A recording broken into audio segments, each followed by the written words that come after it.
Fastest with the Mostest was released on January 9th, 1960, the first for that decade, directed by Chuck Jones and written by maybe Michael Maltese, but he was solidly over at Hanna-Barbera by this point, so maybe. Now, since this is showing up on Blu-ray, I'll give you the full rundown like we were doing when we did the Platinum collections. The coyote lights the dynamite, which immediately blows up before the credits, and we get the taxonomy name Carnivorous Slabius, and then Roadrunner Velocitius Incalculably. I know we did all these, but I'll do them as they come up now, which I should have done in the first place. The chase is on, and the coyote actually passes the Roadrunner right off a cliff.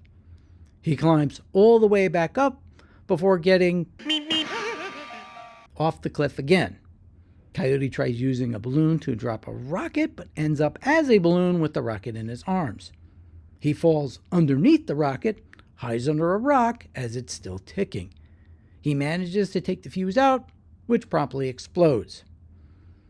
Coyote tries using a bucket to drop down on the Roadrunner, eating birdseed, but the rope comes loose.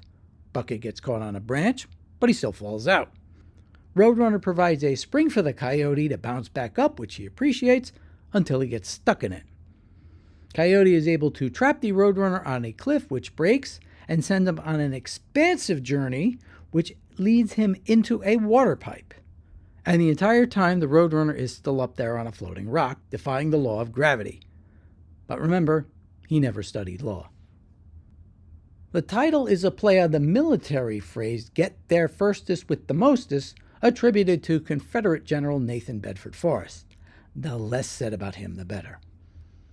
This is one of the mini Roadrunner cartoons that follows Chuck Jones' strict rules for the series, supposedly. We'll go over these when we do the last part of Disc 2. Fowl Weather came out on April 4th, 1953, directed by Freeling and written by Foster. You know them. Granny heads to town, giving Sylvester free rein to go after Tweety, but life on the farm isn't that easy for the cat, with Hector tasked with protecting the bird. Now, this was actually the first time they used that name for the bulldog.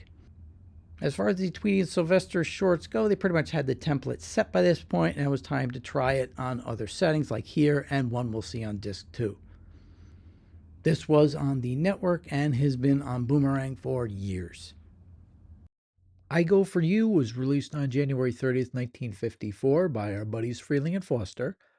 The goofy gophers have their garden stolen from them and have to go to a processing plant to get their vegetables back. Frizz went back to this concept a few times in his later cartoons. He also reused music. This is his third using In a Little Red Barn.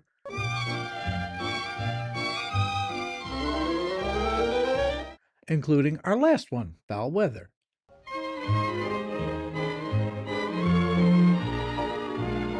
And what's a factory cartoon without Powerhouse?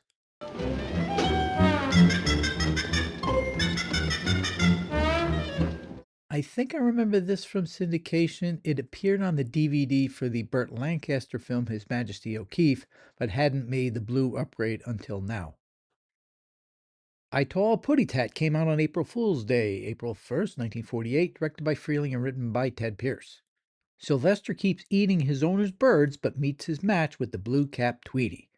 This was the second short with the duo. It's basically a redone version of the Frank Tashlin cartoon Puss in Booty from 1943.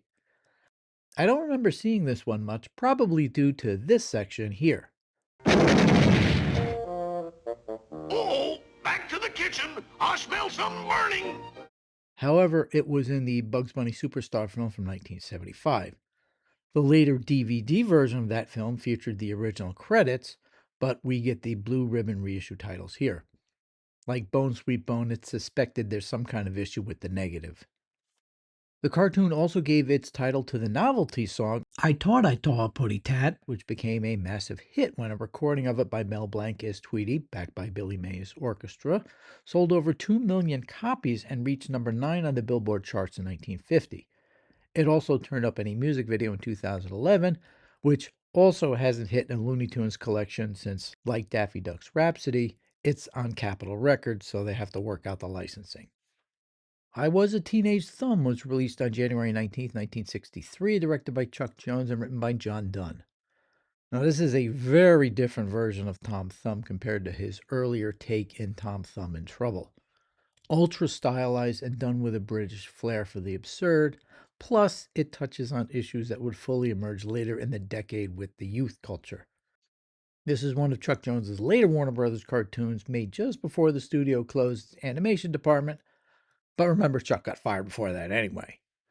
I don't remember seeing this at all until it was on Tune In With Me about a year or two ago. Little Blabbermouse came out on July 6, 1940, directed by Freeling and written by Ben Hardaway. This one's sort of a travelogue type tune about a trip to a department store for mice.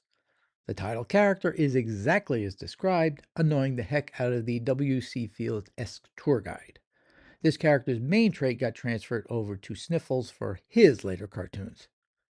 Appropriately enough with that, we've done this one as an unrestored bonus on the Mouse Chronicles set. This was Ben Hardaway's last Warner's cartoon before heading over to Universal. This was also a TBS staple back in the day. Mother Was a Rooster was released on October 20th, 1962, directed by McKimson and written by Dave DeTiche. Barnyard Dog steals an ostrich egg to make Foghorn think he's laid it, but when it hatches, the rooster is enormously proud of his son. The chick does have some self-esteem issues, though. This was kind of inventive for a later Foghorn. It was on the networks quite a bit and is in the Boomerang rotation now. Pests For Guests came out on January 29, 1955, done like the earlier Goofy Gophers cartoon by Freeling and Foster. The Gophers plan to use a dresser as a place to store their nuts, but Elmer Fudd ends up buying it with them in it. Once in his house, the boys decide to fill it up with the acorns anyway, driving the befuddled, get it, homeowner nuts. Wow, full of puns in this line. Not sure what made Frizz go with Elmer in this one. He usually didn't like making him too much of a pushover, and he certainly is in this one. I thought this one was syndicated, but Looney Tunes Wiki has the Bugs and Tweety title card, so it definitely was on the networks at one point. And like the last one, it's also in the Boomerang rotation now.